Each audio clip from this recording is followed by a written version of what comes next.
भारत के वित्त मंत्रालय को लेकर हमेशा चर्चा का विषय बनने वाले इस मुद्दे पर एक बार फिर से सवाल खड़े हुए हैं। इस बार की बहस केंद्र सरकार के द्वारा 2024-25 के बजट में पूंजीगत व्यय यानी कि कैपिटल एक्सपेंडिचर में कथित कटौती को लेकर हुई है, जिसमें कि केंद्रीय वित्त मंत्री निर्मला सीतारमण और पूर्व वित्त मंत्री पी चिदंबरम के बीच ट्विटर पर तीखी नोकझोंक देखने को मिली है।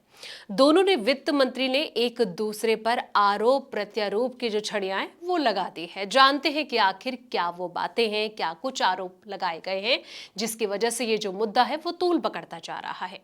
नमस्कार, मैं हूं संध्या बिष्ट और आप देख रहे हैं ईटी हिंदी।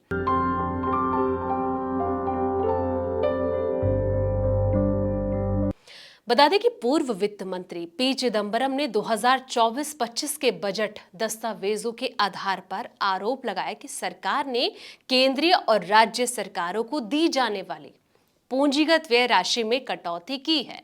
उन्होंने कहा है कि बजट अनुमान यानी कि बीईई और संशोधित अनुमान आरई के आंकड़ों के अनुसार केंद्रीय सरकार के द्वारा पूंजीगत व्यय में 92,682 करोड़ रुपए और राज्य सरकारों को दी जाने वाली सहायता में 90,887 करोड़ रुपए की कटौती की है। चिदंबरम ने कहा कि ये एक सीधी कैलकुलेशन है और उन्होंने वित्त मंत्री से इसका कारण पूछा, लेकिन वित्त मंत्री ने इस कटौती को नकारते हुए इसे गलत बताया है।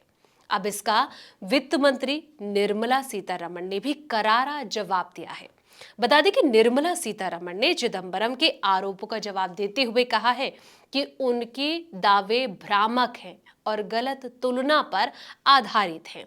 उन्होंने कहा कि बजट अनुमान यानी कि बीई वर्ष की शुरुआत में तैयार किए जाते हैं, जबकि संशोधित अनुमान यानी कि आरई खर्च की प्रवृत्तियों, क्रियान्वयन क्षमता और साथ ही उभरती प्राथमिकताओं के आधार पर समय के साथ बदलते हैं। यह सार्वजनिक वित्त का सामान्य प्रचलन है।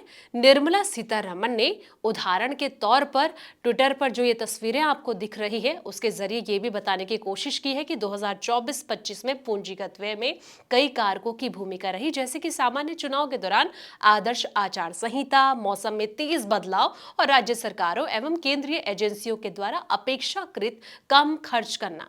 इसके अलावा कई राज्यों ने उपयोग प्रमाण पत्र नहीं प्रस्ताव किए हैं, जिससे कि और फंड जारी करना अपरिपक्व हो सकता है।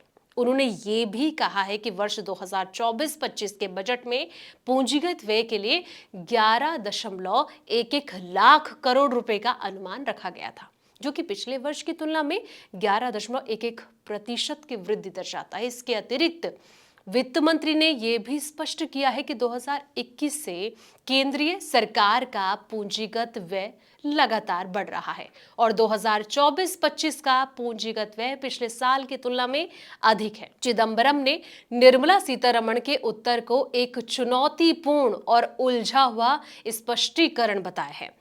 उन्होंने ये कहा है कि वित्त मंत्री को ये स्पष्ट करना चाहिए था कि बजट अनुमान और साथ ही संशोधन अनुमान में क्या अंतर होता है और ये क्यों हुआ। चिदंबरम ने वित्त मंत्री पर आरोप ये लगाया है और उन्होंने ये भी लिखा कि अपनी बातों को समझाने के बजाय सिर्फ सवालों का बचाव किया जाए। उन्होंने कहा कि अगर बजट और संशोधित अनुमानों की तुलना नहीं की जा सकती है तो सरकार इन्हें एक साथ क्यों प्रकाशित करती है। चिदंबरम ने यह भी पूछा कि वित्त मंत्री ने बजट दस्तावेजों में बजटीय घाटे के बीई और आरई की तुलना क्यों की है, जबकि वही तर्क पूंजीगत व्यय पर लागू नहीं किया जा सकता है। इस वीडियो में इतना ही। जानकारी भरे ऐसी और वीडियोस के लिए आप देखते रहें ईटी हिंदी।